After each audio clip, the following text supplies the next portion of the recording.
He posted it on his X account. Si Jay Tariela ang masigasig na nagbebenta niyan, sponsored by Biden administration. And also last August 23, 2024, he said, "Patriotism my ass. Kayo kaya ang taksil sa bayan dahil sunod-sunuran kayo sa dikta ng Amerika. Booking na ang kawalang hiyaan mo, Jay Tariela." So, sir, this is a good example of how like Mr. Lopez is countering our factual narrative in the West Philippine Sea.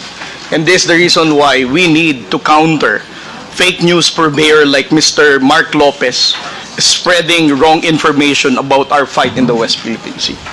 Ito ang dahilan kung bakit ang hirap nating pagkaisahin ng mga Pilipino sa mga pagsasalita na katulad ni Mark Lopez na ganyan, that he never hesitates to call out the aggressive actions of the People's Republic of China. And he appears to even side with the People's Republic of China's narrative. Commodore Tariela, ako po kasi talagang naniniwala ako na yung West Philippine Sea atin yun eh. At ako talagang saludo ako sa pinakikita mo na ipinaglalaban mo ang soberenya ng ating bansa. Have you ever been a victim of fake news, malicious attacks on the internet when it comes to safeguarding and protecting the territorial and matters that affect the Philippines? Yes, sir. You have? Yes, sir. And what were the nature of these attacks? Well, primarily, sir, they are calling me as a U.S. lapdog. I was recruited for CIA that even my mother cannot believe. Sa mukha-mukha lang, sir. Pero sinasabi nila I'm a CIA agent. They are also saying that I am receiving talent fee from the U.S. Embassy. At one point, they also said that I went to the residence of Speaker to receive 3 black bags. Those kind of things, sir. And were these attacks from Filipinos or from foreigners? From Filipinos, sir. From Filipinos? Yes, sir. Okay. I'm sorry for my ignorance. Are those Filipinos present in this room? Yes, sir. They're here now? Yes, sir. Can you point them out? Mr. Mark Lopez, sir.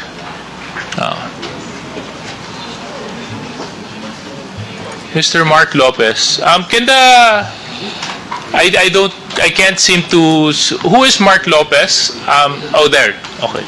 Mr. Mark Lopez. So dito po sinasabi ni Commodore Jay Tariela na meron ka daw pong mga isinusulat na hindi makatotohanan laban sa kanya. Pwede mo po bang ipaliwanag ito? Baka po si Commodore Tariela po ang dapat magpaliwanag kung ano po yung sinulat ko. Okay, yes, please. I mean, I want to understand because I want to know, because you're a uniformed personnel of the Philippine government. Yes, sir. No? And your duty is to uphold the Constitution and to fight for sovereignty and for the protection of the welfare of the Filipinos. Yes, sir.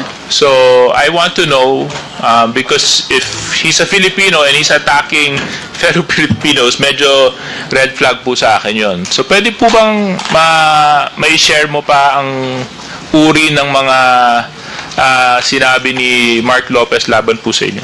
Yes, sir. Last February 5, 2025, he posted it on his X account. Si Jay Tariela ang masigasig na nagbebenta niyan, sponsored by Biden administration. And also last August 23, 2024, he said, "Patriotism my ass. Kayo kaya ang taksil sa bayan dahil sunod-sunuran kayo sa dikta ng Amerika. Booking na ang kawalang hiyaan mo, Jay Tariela." And okay, then, yes. series of postings, sir. Yeah. Let's ask him to comment on those. Mr. Mark Lopez, you're questioning the patriotism of one of our uniformed personnel. you describe him as a lapdog of the U.S. because he's fighting for the sovereignty of our country. So where are you coming from? Mr. Chair, I have been reading a lot and I have been being bombarded with a lot of news about the South China Sea issue.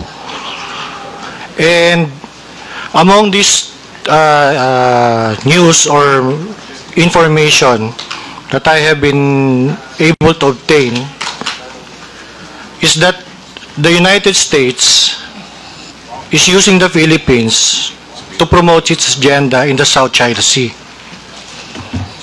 And it is on Google, it is in the news. And okay, the basis of my assertion about Commodore Tariela is very striking because yung pong ginagamit niya mga terms regarding the South China Sea issue is very similar to the United States propaganda regarding the South China Sea issue. And it is also on record that Commodore Tariela has been to the United States, has been is very supportive of the assertive transparency that is being propagated by the United States in the South China Sea. Okay, thank you very much, Mr. Mark Lopez. Ang hindi ko lang po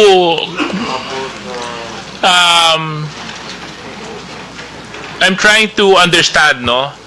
You're saying that he is a lapdog just because he's fighting for what is rightfully ours? It's in the similar vein, kasi yun din naman po ang sinisigaw ng mga mamamayang Pilipino, atin po yun. Yun din po yung sinisigaw ng mga mangingisda na nanggagaling sa Zambales na araw-araw kinakawawa na binabangga ng mga Chinese militia vessels.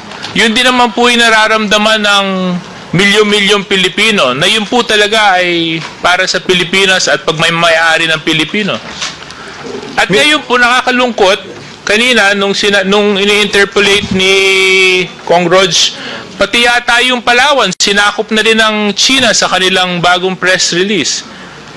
No, ito po ba dahil sa nais to ng US? I don't think so.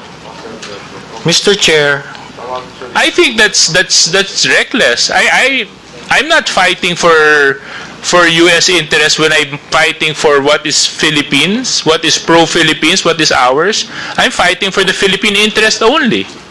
Mr. Chair, pwede ko po matanong, ano po ba yung atin na inagaw? Ulit? Ano po yung sa atin na inagaw? Ano po yung? Ano po yung ating territory na inagaw? O kinuha? What do you, wait. Mr. Chair, point of order is, do we allow, Mr. Chair, I'm sorry, do we allow our resource person to ask question to one of the committee members here, Mr. Chair? Or it should be the other way around? Yes, no, I don't mind. If you want to get into a debate with me, Mr. Lopez, about this, then I'm sure we can. But my point is, you're saying that just because I, for example, believe that is rightfully owned and that is rightfully by the Philippines, and you're saying, and your logic is I'm following US dictated narratives, ganun po ba yun? Mr. Chair, the South China Sea issue po kasi is a very complex issue.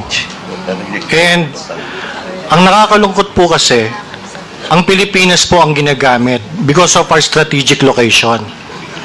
The South China Sea issue is a anyway, Mr. Chair, can I request that that Mr. Lopez be refrained? I just wanted to find out where he was coming from, and he seems that his point is, tama po ba, Mr. Lopez, dahil sa palagay ninyo ginagamit yung Pilipinas? Tama po? Tama po. Okay. So, yes, Mr. Tariela, can you continue? So, sir, this is a good example of how, like Mr. Lopez is countering our factual narrative in the West Philippine Sea. And this is the reason why we need to counter fake news purveyor like Mr. Mark Lopez spreading wrong information about our fight in the West Philippine Sea. Ito ang dahilan kung bakit ang hirap nating pagkaisahin ng mga Pilipino sa mga pagsasalita na katulad ni Mark Lopez na ganyan, that he never hesitates to call out the aggressive actions of the People's Republic of China. And he appears to even side with the People's Republic of China's narrative. Ako, kunyari, nung tinitira ng water cannons yung mga mangingisda natin, masakit sa akin yun. Pag binabangga yung mga Coast Guard vessels natin ng mga dambuhalang Chinese vessels, masakit sa akin yun. Pag yung mga mangingisda natin na malilit ay hindi Mr. Chairman! That what you said. Mr. Chairman, that's fake news! Yes, that is why, just a point of clarification. You mentioned earlier that ang Pilipinas nag-water cannon din sa China. May I know where did you get that information? Was it in the news? Mr. Chair, wala po ako sinabing nag-water cannon sa China. Hindi, sinabi nyo ngayon lang. Hindi, ang sinabi ko po nag-water cannon din po sa Pilipinas. Mr. Mark Lopez, pwede natin i-review yung tape. We are on the record. Kasasabi mo lang yun. At saka, did I hear it right? That he said na nag-water cannon din tayo sa China? Nag-water cannon lang. Nag-water cannon po tayo. Pero, Mr. Chairman, pero Mr. Lopez, Opo, Mr. Chair. Yes, sir. akinig ka po, please. Kasi po, the issue as of now is the West Philippine Sea. The problem with China. Now, nung minention D.S. Suarez about the water cannons, nagsalita ka na tayo din, nag-water cannon. Saan yun? Water cannon saan? Kasi yung pinag-usapan natin dito is the West Philippine Sea. Now, tama ka. Hindi mo sinabi na nag-water cannon ang Pilipinas sa China.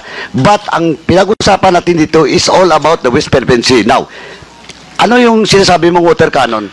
Mr. Chair, I premise my statement po kasi, kanina sinabi ko po, that the South China Sea issue is a complex issue involved... Sandali po. Please answer my question. What do you mean that the Philippines is using water cannon? Kasi po yung water cannon is a facility. Opo. Huwag ka magpalusot. I warn you. You're under oath. Ang water cannon Sagutin mo po where you refer that water cannon that you mentioned. Ang water cannon na deployment po kasi is one of the actions taken by a state pag meron po mga dispute na ganyan nga po. Pilipinas, ibig mo sabihin, mag-water cannon din sa China. Pwede po. That's sinabi mo nag-water cannon. Mr. Chair, wala ako sinabi na ang Pilipinas na ginater cannon ng isang kalabang state. Ang sinabi Sandali po. But we're talking about the West Philippine Sea. This will be your last warning. Or else I will cite you in contempt. This is your last warning. You're under oath. Opo. What do you mean that the Philippines is using water cannon? Mr. Chair, ang sinabi ko nga po, ang Pilipinas po, nag-water cannon, pwede po mag-water cannon. Hindi. Walang pwede. Sinabi mong mag-water cannon. Mr. Chair, sige po. Mr. Chairman, with this, Mr. Chairman. Mag-apologize po ako. Mali po ako. Sige po, fake news po ako. Ang sinasabi ko lang po, pwede po ang water cannon sa South China Sea issue. Hindi, ganito lang po. Fake news po ako. Hindi, ang sinabi mo, what you said, nag-water cannon, Mr. Chair. Opo, ina-admit ko po. If you want, Ina-admit ko po. we can ask the Secretariat to refer to our stenographers in the back to the statements issued by Mr. Lopez regarding that issue. So, we have never taken, I don't think, that's reckless, absolutely reckless. Anyway, I want to show a photo, but of course. Mr. Chairman, ganito lang po, Mr. Chairman. Mr. Lopez, okay, you apologize?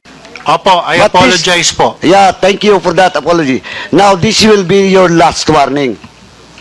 Please refrain from lawyering or palusot for not telling the truth, or else the next time that you will commit that violation in this committee, I will never hesitate to cite you in contempt. Ipapakulong kita dito. Noted, Mr. Chair. Thank you, Mr. Chairman. Thank you. So,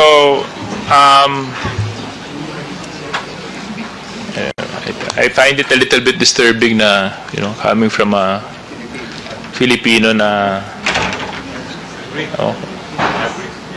I mean, of all things that can come from a fellow Filipino, yung hindi pa natin pagmamalasakitan yung kapwa Pilipino. Yun, medyo, maaaring hindi tayo magkaisa sa mga political positions natin. Kasi lang kung Pilipinas na ang pinag-uusapan, dapat no questions asked. Isang bansa lang, isang bandila lang tayong lahat.